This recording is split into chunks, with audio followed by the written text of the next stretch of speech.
The fluorescent lights of Mercy General Hospital's emergency room flickered overhead as Marcus Kane rushed through the automatic doors, his 8-year-old daughter Emma clutched against his chest. Rain hammered against the windows of the Seattle Medical Center, matching the frantic rhythm of his heartbeat. Emma's face was pale, her breathing shallow, and a nasty gash on her forehead continued to seep blood through the makeshift bandage he'd wrapped during the drive from their apartment in Capitol Hill. "I need help! My daughter fell from the playground equipment!" Marcus's voice carried the authority of his 12 years as a Navy SEAL, though his hands trembled slightly as he held his little girl. The triage nurse looked up immediately, her professional mask slipping for just a moment when she saw the severity of Emma's condition. "Bring her here, sir. How long ago did this happen?" The nurse, whose name tag read Patricia, guided them toward an examination room, already signaling for additional staff. 20 minutes. She was conscious at first, but she's been drifting in and out. Marcus laid Emma gently on the gurney, his calloused hands surprisingly tender as he brushed her dark hair from her forehead. The movement revealed not just the recent injury, but the careful French braids he'd learned to master over the past 3 years of single parenthood, since his wife Sarah had died from complications during what should have been a routine surgery. That loss had changed everything. Marcus had left the teams, moved to Seattle to be closer to Sarah's parents, and dedicated himself entirely to raising Emma. Every school play, every soccer practice, every parent-teacher conference, he was there. The transition from elite warrior to full-time father hadn't been easy, but Emma was his whole world now. A doctor appeared, a young resident with tired eyes and coffee stains on his white coat. "Mr. Kane, I'm Dr. Stevens. Let's take a look at your daughter." He began examining Emma with efficient, practiced movements, checking her pupils, her reflexes, asking Marcus questions about the fall. As Dr. Stevens worked, the curtain suddenly pulled back with unnecessary force. A tall man in expensive surgical scrubs strode in, his silver hair perfectly styled despite the late hour. Dr. Richard Blackwood's reputation preceded him. Chief of surgery, renowned neurosurgeon, and according to hospital gossip, a man with an ego the size of Puget Sound. "Stevens, what's taking so long? I need you in OR3. We have a senator's wife waiting." Blackwood's voice dripped with impatience, barely glancing at Emma on the gurney. "Dr. Blackwood, this child has a serious head injury. She needs a CT scan immediately. Then order it and move on. We have more important cases." Blackwood cut him off dismissively, already turning to leave. Marcus felt his jaw tighten, that familiar combat readiness flooding his system. But he kept his voice level, controlled. "Excuse me, doctor. What did you just say about my daughter?" Blackwood turned, seeming to notice Marcus for the first time. His eyes swept over the worn jeans, the faded tactical jacket, the calloused hands of a working man. "Sir, this hospital operates on a triage system. Your daughter will be seen in due course. Now, if you'll excuse me, no." The single word carried the weight of 1,000 battlefield decisions. Marcus stepped forward, not threatening but unmovably present. "You just implied that my little girl is less important than someone else because of who they are. Want to try that again?" The emergency room seemed to hold its breath. Dr. Stevens froze, caught between his superior and this intense father who radiated barely contained fury despite his calm demeanor. Blackwood's face reddened. "Mr. Kane, I understand you're upset, but I don't appreciate your tone. Perhaps you should remember your oath," Marcus interrupted, his voice dropping to that dangerous quiet his team members used to recognize. "Every life has equal value in this ER. Including my daughters, including the elderly woman I saw waiting in the lobby, including the homeless man getting his wounds cleaned in the corner. How dare you lecture me about medicine? Do you have any idea who I am?" Blackwood's composure cracked, his voice rising. "I know exactly who you are." Marcus pulled his wallet from his jacket, extracting a card he rarely used anymore. "And I know who I am. Lieutenant Commander Marcus Kane, United States Navy SEALs, retired." But that rank doesn't matter right now. What matters is that I'm a father whose daughter is hurt, and you just treated her like she doesn't matter. Something shifted in the room's energy. Doctor. Stephen's eyes widened at the mention of Marcus's service, and several nurses had gathered at the commotion, their expressions troubled by Blackwood's behavior. Before Blackwood could respond, an older woman in surgical scrubs pushed through the small crowd. Her name tag identified her as Dr. Ellen Morales, Assistant Chief of Emergency Medicine. "What's going on here?" Blackwood straightened, his professional mask sliding back into place. "Dr. Morales, this man is being disruptive. I was simply trying to manage our resources efficiently. Is that so?" Dr. Morales looked at Marcus, then at Emma's pale face, then back at Blackwood with eyes that had seen too many years of hospital politics. "Dr. Stevens, why haven't we gotten this child into imaging yet?" I was about to order it when Dr. Blackwood arrived and suggested we prioritize other cases, ma'am. The temperature in the room seemed to drop 10 degrees. Dr. Morales turned slowly to face Blackwood, her voice quiet but deadly. "You did what?" "Ellen, be reasonable. We have a VIP case waiting." "There are no VIPs in my emergency room, Richard. Only patients." She turned to Dr. Stevens. "Get this child to CT now, full head and spine series, and page neurology for a consult." "Yes, ma'am." Stevens moved immediately, relief evident on his young face. Marcus watched as they began preparing Emma for transport, his hand never leaving hers. Her eyelids fluttered and she whispered, "Daddy?" "I'm here, Princess. These nice doctors are going to make sure you're okay." He kissed her forehead gently, ignoring the blood that had seeped through the bandage.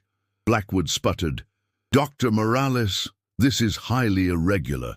I'm the chief of surgery, and I'm about to file a formal complaint with the medical board about a surgeon who suggested we deprioritize a child with a serious head injury because you deemed someone else more important." Dr. Morales's words cut like a scalpel. "Now get out of my ER before I have you escorted out." For a moment it seemed Blackwood might argue further, but something in Dr. Morales's expression, or perhaps in Marcus's still intense gaze, made him reconsider. He turned on his heel and stalked out, his expensive shoes squeaking on the linoleum. As the orderlies began wheeling Emma toward imaging, Marcus moved to follow, but Dr. Morales gently touched his arm. "Mr. Kane, I apologize for Dr. Blackwood's behavior. That is not how we operate here." Marcus nodded, his throat tight with emotion now that the immediate confrontation had passed. "Thank you, Doctor. She's all I have left." Dr. Morales's expression softened. "We'll take excellent care of her, I promise you that." She paused, studying him with professional interest. "A SEAL, huh? My brother served with the teams. SEAL Team 5. Team 3, Marcus replied.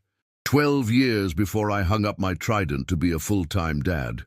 That's the most important mission of all," she said warmly, then turned to Stevens. "Doctor, make sure Mr. Kane is updated every step of the way, and I want your best work on this case. Understood?"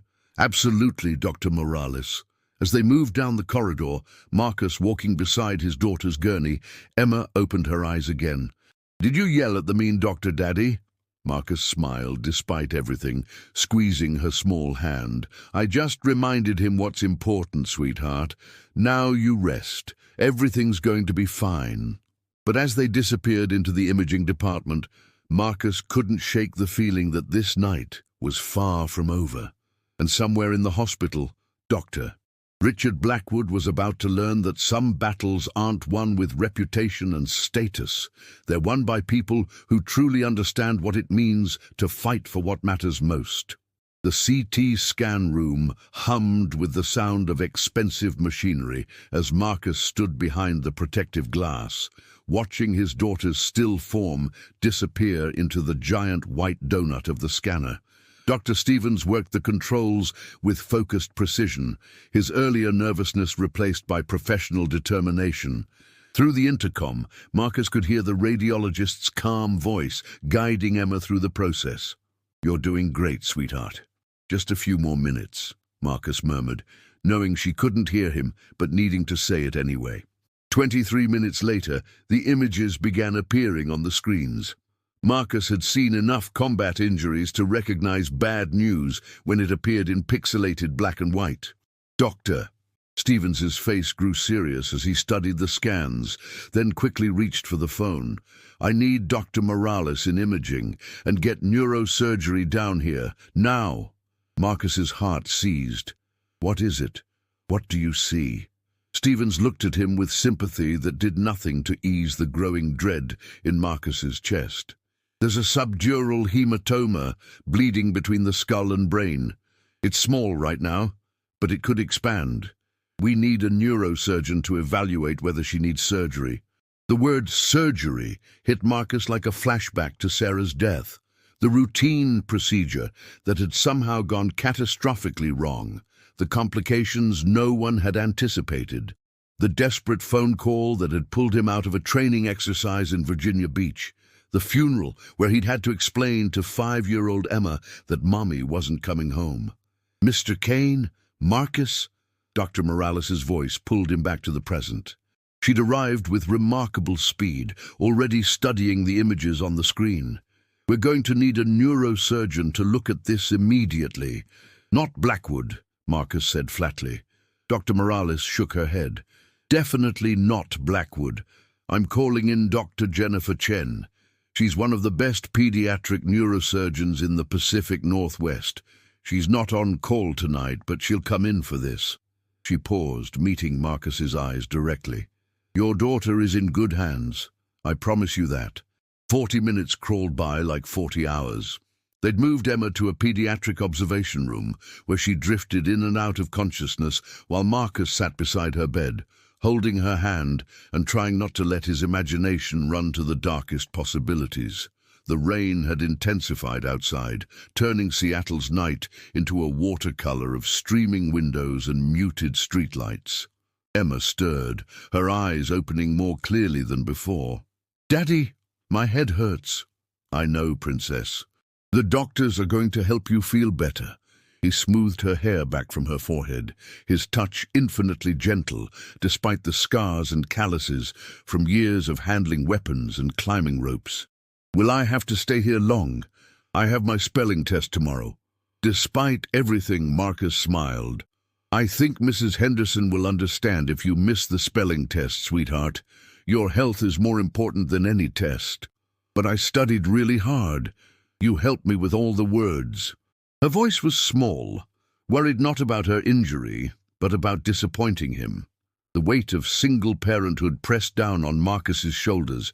Every decision, every moment, every crisis, it all fell on him alone. No partner to share the burden, no one to tell him he was doing the right thing, just him and Emma against the world. "Hey," he said softly, bringing her hand to his lips to kiss it. "You know what the most important word is? The one I need you to spell right now?"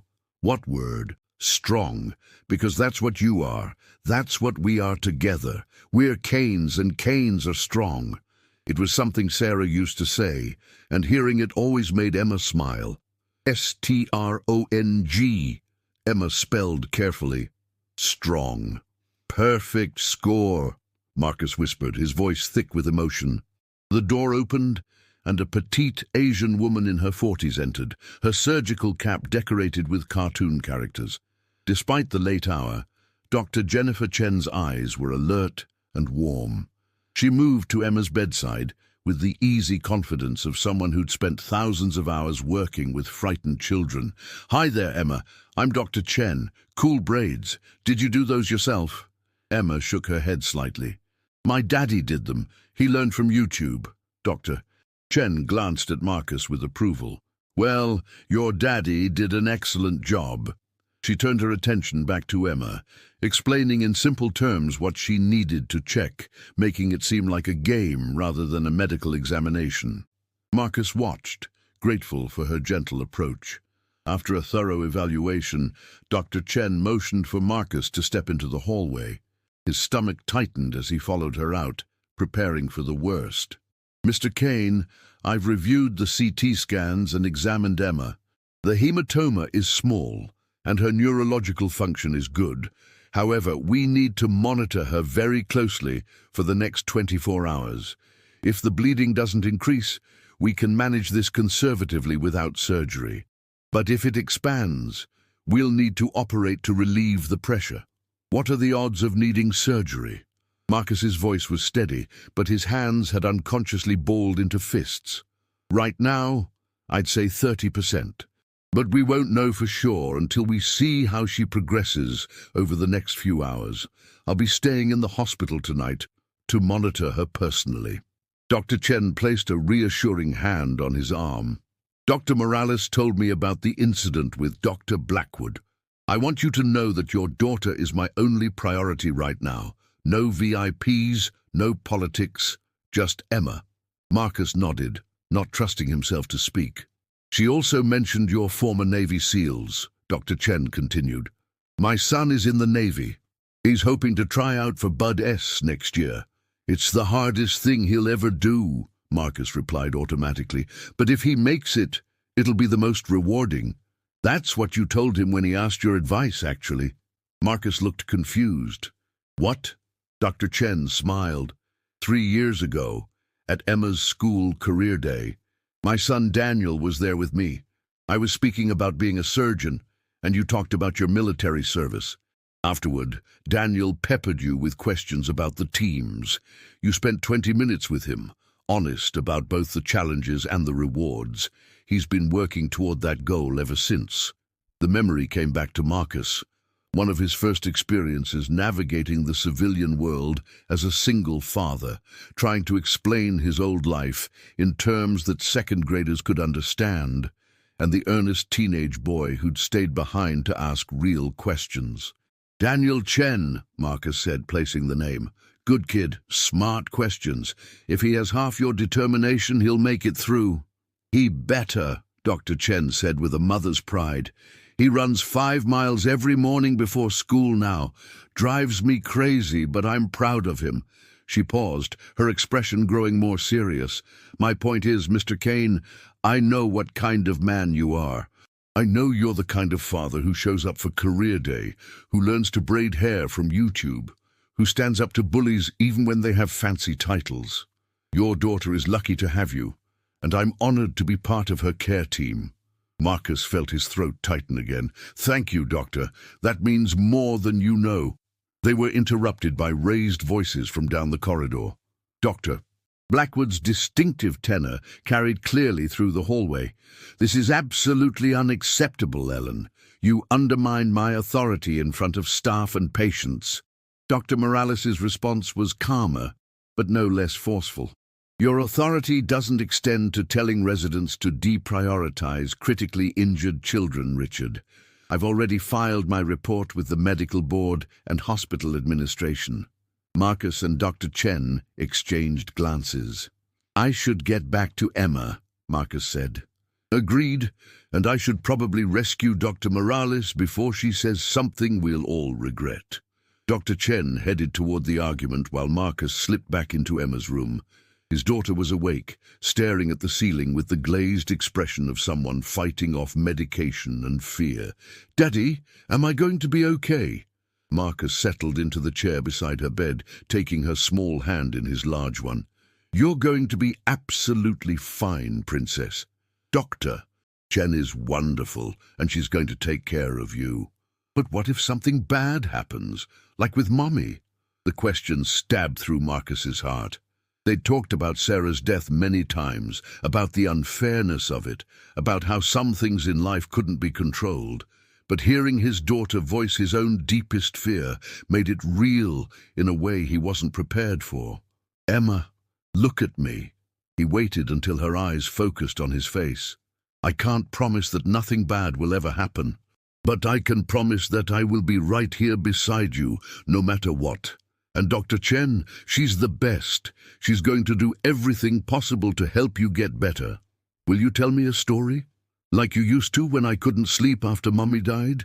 Marcus settled back, still holding her hand, and began one of the sanitized SEAL stories he'd adapted for bedtime. About teamwork, about overcoming fear, about the importance of never giving up. As he talked, Emma's eyes began to drift closed, the medication and exhaustion finally winning out. He was still talking, his voice low and soothing, when Dr. Chen returned. She checked Emma's vitals silently, not wanting to interrupt the story. When Marcus finished, Emma was sleeping peacefully, her breathing steady and regular. "That was beautiful," Dr. Chen whispered. "Stay with her. I'll be checking in every hour. If anything changes, the nurses will get me immediately." Marcus nodded, settling in for what he knew would be a long night. Outside, the rain continued to fall over Seattle, and somewhere in the hospital, the consequences of this evening's confrontation were still unfolding. But in this room, it was just a father and his daughter facing uncertainty together with the same courage that had carried them through the past 3 years. As the night deepened and the hospital settled into its after-midnight rhythm, Marcus found himself thinking about Dr. Blackwood's question, "Do you have any idea who I am?" The surgeon had meant it as an assertion of importance, of status, of power. But sitting here in the dim light of a hospital room, Marcus realized he'd answered a different question entirely. He knew exactly who he was, not a decorated SEAL, not a warrior, not a hero, just a father who would fight anyone, including renowned surgeons, to protect his daughter.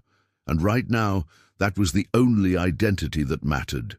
The dawn broke over Seattle with unexpected clarity, the rain having finally exhausted itself sometime around 4 in the morning.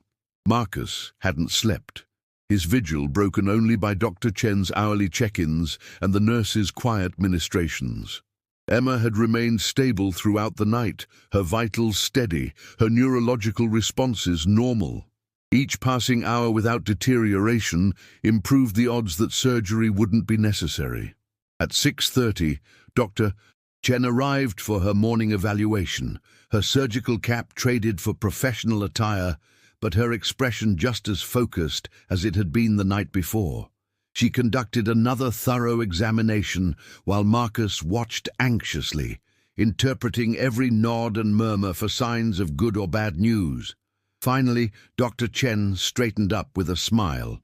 "The hematoma hasn't expanded. Her pupils are equal and reactive, her motor function is excellent, and her cognitive responses are appropriate. I think we're out of the woods, Mr. Kane." The relief that flooded through Marcus was so intense it left him lightheaded. "So, no surgery." "No surgery. We'll keep her for observation today. Repeat the CT this afternoon to confirm the bleeding has stopped, and if everything looks good, she can go home tomorrow with activity restrictions for a couple of weeks." Dr. Chen placed a hand on his shoulder. "She's going to be fine. You can breathe now." Marcus realized he'd been holding his breath and let it out in a long, shaky exhale. "Thank you, Doctor. Thank you so much." "You're welcome. Now I'm going to recommend that you go get some coffee and maybe some breakfast. Emma will sleep for another hour or two, and you look like you're about to fall over." As if on cue, Marcus's stomach growled, reminding him he hadn't eaten since lunch the previous day. "Maybe you're right." He was heading toward the hospital cafeteria when he encountered an unusual gathering in the main corridor. A group of people in military dress uniforms stood talking with hospital administrators, their bearing unmistakably military, despite the formal setting. Marcus tried to slip past unnoticed, not in the mood for whatever ceremony or VIP visit was happening, but a familiar voice called out, "Marcus Kane, Commander Kane." Marcus turned to find a Navy captain approaching him, hand extended. The man's face was vaguely familiar, though Marcus couldn't immediately place it. "Sir, Captain James Mitchell, Naval Special Warfare Command. We served on the same task force in Afghanistan in 2019, though we never worked directly together." Mitchell's grip was firm, his eyes taking in Marcus's rumpled clothes and exhausted expression. "I heard you were in Seattle. What brings you to Mercy General at this hour?" "My daughter had an accident. She's going to be fine," Marcus added quickly, "but we've been here all night." Mitchell's expression shifted to concern. "I'm sorry to hear that. If there's anything we can do..." "We're good, Captain. But thank you." Marcus glanced at the assembled group. "What's going on here? This looks official." "It is. We're here to present a commendation to one of the hospital staff, a former Navy corpsman who went above and beyond during a mass casualty incident last month." Mitchell paused, studying Marcus more carefully. "You look like you've been through the ringer, Commander. Are you sure everything's all right?" Before Marcus could respond, Dr. Morales appeared, her expression stormy. "Captain Mitchell, I apologize for the interruption, but we have a situation developing that I think you should be aware of." "What kind of situation, Doctor?" Dr. Morales glanced at Marcus, then back to Mitchell. "It involves this gentleman and a rather ugly incident last night with one of our surgeons, an incident that's currently under investigation by our medical board." Mitchell's eyebrows rose. Commander Kane was involved. He defended his daughter's right to prompt medical care when a senior physician suggested we deprioritize her because of her socio-economic status. Dr. Morales's tone made clear what she thought of that decision. "It was handled professionally, but it's created some administrative complications." "I see." Mitchell's expression hardened. "And this surgeon, where is he now?" "In the hospital administrator's office, demanding that Mr. Kane be barred from the hospital for threatening behavior." Dr. Morales's air quotes conveyed her opinion of that characterization. "Which is why I was hoping to catch you before your ceremony, Captain. If there's any way your presence might provide some context to the situation, I think it would be helpful." Marcus held up his hand. "Dr. Morales, I appreciate what you're trying to do, but I don't need the Navy to fight my battles. What happened last night happened, and I'm prepared to deal with whatever consequences." "With all due respect, Commander," Mitchell interrupted, "this isn't about fighting your battles. It's about ensuring the truth is heard." He turned to Dr. Morales. "Take me to this administrator's office, now." The administrator's conference room was exactly what Marcus expected. Polished mahogany table, leather chairs, degrees and certificates covering the walls. Dr. Richard Blackwood sat on one side, flanked by his lawyer. On the other side sat the hospital administrator, Margaret Chen, no relation to Dr. Jennifer Chen, and the hospital's legal counsel. The tension in the room was palpable. When Captain Mitchell walked in, followed by Dr. Morales and Marcus, the dynamic shifted immediately. Blackwood's lawyer stood. "This is a private hospital matter, Captain. I'm not sure what your presence here—" "My presence here," Mitchell said with quiet authority, "is to provide testimony regarding the character and conduct of Lieutenant Commander Marcus Kane, United States Navy, retired." He placed his briefcase on the table and removed a folder. "I was informed that Dr. Blackwood has accused Commander Kane of threatening behavior. I'm here to provide context." Blackwood's face flushed. "This is highly irregular." "What's irregular," Margaret Chen interrupted, her voice sharp, "is a chief of surgery telling a resident to deprioritize a child with a serious head injury because he had a VIP case waiting. What's irregular is that same surgeon then trying to have security remove the child's father when he objected. What's irregular is the complaint filed with our medical board by 3 nurses and 2 physicians who witnessed the incident." She turned her gaze on Blackwood. "So, please, Dr. Blackwood, let's hear Captain Mitchell's testimony." Mitchell opened the folder, though Marcus suspected he didn't need the papers inside. This was a man who knew how to command a room. Lieutenant Commander Kane served with distinction for 12 years in naval special warfare. His record includes 3 Bronze Stars, 2 with Valor, and a Silver Star for actions in Afghanistan. He left active duty not due to any failure or misconduct, but to become the primary caregiver for his daughter after his wife's death. He paused, letting that information sink in. "In all the after-action reports and peer reviews I've read, Commander Kane is consistently described as level-headed, under pressure, protective of his team, and willing to stand up to anyone, including superior officers, when he believed something wrong was happening. His call sign was Shepherd because he never left anyone behind and always put his people first." Marcus shifted uncomfortably, unused to hearing his service record recited like this. "Last night," Mitchell continued. Commander Kane acted exactly as I would expect. When he perceived a threat to his daughter, which, based on the witness statements I've reviewed, was a legitimate threat to her receiving appropriate medical care, he stood his ground. He didn't become physical. He didn't raise his voice to a threatening level. He simply made it clear that his daughter's life mattered as much as anyone else's. Mitchell closed the folder and looked directly at Blackwood. In my 26 years in the Navy, I've seen real threatening behavior. What Commander Kane displayed last night wasn't threatening, it was advocacy. The room fell silent. Blackwood's lawyer leaned over to whisper something to his client, but Blackwood shook his head stubbornly. That may be true, Captain, but this is a hospital, not a battlefield. We have protocols, hierarchies. Protocols that apparently include treating patients differently based on their perceived social status, Dr. Morales interjected, because that's what multiple witnesses say you explicitly stated, Richard. I was trying to manage limited surgical resources efficiently. No. Dr. Jennifer Chen had entered the room quietly, still in her surgical scrubs from monitoring Emma overnight.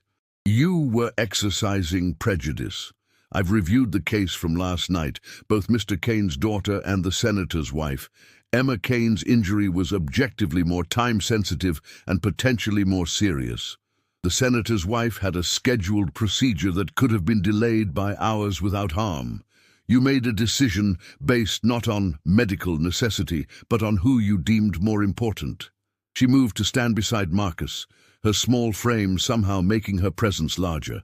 Furthermore, your interference delayed treatment for a critically injured child by at least 20 minutes. If her condition had deteriorated during that delay, you would have been medically and legally responsible. Blackwood's face had gone from red to pale. His lawyer was frantically scribbling notes. Margaret Chen, the administrator, stood. Dr. Blackwood, I've heard enough. Effective immediately, you are suspended pending a full investigation by the medical board. You will not participate in patient care, you will not supervise residents, and you will surrender your hospital privileges until this matter is resolved. You can't do this! I'm the chief of surgery! Blackwood surged to his feet. You were the chief of surgery, Margaret corrected coldly. Dr. Chen, you'll assume those responsibilities in the interim. She turned to Marcus. Mr. Kane, on behalf of Mercy General Hospital, I apologize for the treatment you and your daughter received last night. It does not reflect our values or our standard of care. Marcus nodded, unsure what to say. This had escalated far beyond what he'd expected or wanted. Captain Mitchell gathered his papers. If that's settled, we have a ceremony to conduct. He looked at Marcus. Commander, I know you've had a long night, but I'd be honored if you'd join us. The corpsman we're recognizing served with SEAL Team 3, your old unit. 20 minutes later, Marcus stood in the hospital's main conference room, Emma now awake and in a wheelchair beside him, as Captain Mitchell presented a Navy Commendation Medal to Hospital Corpsman First Class David Rodriguez. Rodriguez had been first on scene at a multi-vehicle accident, coordinating rescue efforts and providing emergency medical care that saved 4 lives. As Mitchell pinned the medal to Rodriguez's uniform, the assembled crowd, hospital staff, Rodriguez's family, and several veterans who'd come to support him, applauded enthusiastically. Emma clapped too, her eyes wide with excitement despite her injury. After the ceremony, Rodriguez made his way over to Marcus. Commander Kane, Dave Rodriguez, I served with Team 3 after you left, but everyone still talks about you. Especially about how you pulled your whole squad out of that valley in Paktia. Marcus shifted uncomfortably. That was a team effort, Doc. I just called the plays. That's not how I heard it. Rodriguez glanced down at Emma with a warm smile. This must be the famous Emma. I heard you stood up to Dr. Blackwood for her. Word travels fast in hospitals, Marcus said wryly. Actually, the nurses have been talking about it all morning. You're kind of a legend now. Rodriguez laughed. Taking down Blackwood with nothing but the truth and some SEAL intensity? That's going into hospital folklore. Emma tugged on Marcus's shirt. Daddy, what's he talking about? Marcus crouched down to her level. Remember last night when that doctor was being rude? Some people think I was brave standing up to him, but the truth is, sweetheart, you're the brave one. You got hurt, you were scared, but you stayed strong. That's real courage. Doctor. Jennifer Chen approached, having changed out of her scrubs into professional attire. Emma, how are you feeling? My head still hurts, but Dr. Chen said I'm going to be okay. Emma's voice was stronger than it had been the night before. That's right, and I just reviewed your morning CT scan. The bleeding has completely stopped. You can go home tomorrow as planned. She looked up at Marcus. You should both rest today. Doctor's orders. Bates! As the crowd began to disperse, Captain Mitchell pulled Marcus aside.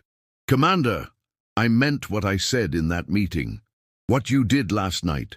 Standing up for your daughter, refusing to back down even when pressured by someone in authority. That's the kind of leadership we tried to instill in the teams. You haven't stopped being a SEAL just because you turned in your trident. You're living those values every day as a father. Marcus felt emotion welling up again. Thank you, sir. That means a lot. There's something else. Mitchell pulled out a business card. I know you left the teams to focus on Emma, but there are opportunities to stay connected to the community. We have a program placing retired operators in mentorship roles, working with younger sailors considering spec ops. It's flexible part-time, and the pay is decent. If you're interested, give me a call. Marcus pocketed the card. Not sure if he'd use it, but grateful for the offer. I'll think about it, Captain. As Mitchell walked away, Emma looked up at her father with serious eyes. Daddy, am I really brave? Marcus knelt down again, taking both her hands in his. You're the bravest person I know, Princess. You know why? Why? Because being brave isn't about not being scared. It's about being scared and doing what you need to do anyway. You were scared last night, but you trusted me and the doctors. You were scared this morning, but you smiled at Dr. Chen and made jokes with the nurses.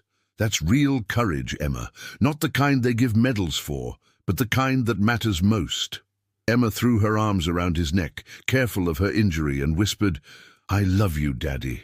I love you too, Princess. More than anything in the world. Later that afternoon, as they settled back into Emma's hospital room for one more night of observation, Marcus received a text message from an unknown number. Opening it, he found a photo, Captain Mitchell standing with the assembled ceremony attendees, and in the corner of the image, just visible through the conference room window, Marcus and Emma in their moment of embrace. The message read, The real heroes are the ones who fight for what matters most. Semper Fi, Commander. Captain Mitchell. Marcus looked at Emma, already absorbed in a picture book one of the nurses had brought her, her head wrapped in bandages, but her spirit undimmed. The past 24 hours had been terrifying, confrontational and exhausting, but they'd also reminded him of something important. He'd left the SEALs because he thought his fighting days were over, but the truth was, he'd simply changed battlefields. Instead of deserts and mountains, he now navigated emergency rooms and school conferences and single parenthood. Instead of enemies with weapons, he faced doctors with prejudices and systems that sometimes forgot to see people as individuals. And just like in the teams, he'd learned he didn't have to face those battles alone. Dr. Morales, Dr. Chen, Captain Mitchell, even the nurses who'd stood witness, they'd all become part of his team, supporting him when he needed it most. As evening fell over Seattle and the city lights began to twinkle through the hospital window, Marcus pulled his chair close to Emma's bed and opened the book she'd been reading. Want me to read to you, Princess? Yes, please. And so he did, his deep voice filling the quiet room with stories of adventure and courage, while outside the window the world continued its busy pace. But in this moment, in this room, it was just a father and daughter, together against whatever challenges might come. Because that's what Canes did. They stayed strong, they stood together, and they never ever backed down when it came to protecting the people they loved. Tomorrow they'd go home, back to their apartment in Capitol Hill, back to homework and soccer practice and all the ordinary challenges of their everyday life. But tonight, they rested in the knowledge that sometimes speaking up against injustice, even to someone powerful, even when you're exhausted and scared, is the most important thing you can do. And sometimes even retired warriors find themselves saluted by those who recognize that real courage comes in many forms, but the most profound kind is always found in a parent's love for their child.